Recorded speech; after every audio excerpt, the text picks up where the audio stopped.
আমরা এখন বর্তমানে উপস্থিত আছি ঝিনাইদহ জেলার জেলা পরিষদের ভিতরে বিআরটি অফিসের সামনে 4 নম্বর গেট। বন্ধুরা, আমি আজকে এই ভিডিওটা এই জন্য করছি যে জেলা পরিষদের ভিতরে কিন্তু অনেক রুচিশীল মানুষ থাকে, অনেক সম্মানীয় মানুষ থাকে। তারা এই অফিসে চাকরি করে, সরকারি অফিসে চাকরি করে। সেখান থেকে মানুষ অনেক কিছু শিখে এবং ভালো বিচার পায়। তো আমার প্রশ্ন এটা যে এই বিআরটি অফিসের সামনে এখানে প্রত্যেক দিন হাজার হাজার গ্রাহক সেবা নিতে আসে এবং 4 নম্বর গেটের সামনে কী ধরনের পানি জমে আছে দেখেন। এটা কি তাদের চোখে পড়ে না বা তারা কি দেখে না?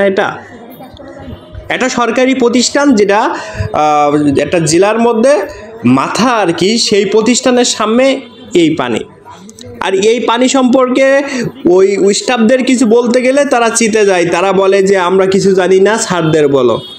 আরে ভাই, তারা কি বেতন নেয় না? তাদের কি একটা দায়িত্ব নাই যে একটা সাধারণ মানুষ কিভাবে সে তাদের সেবা নেবে?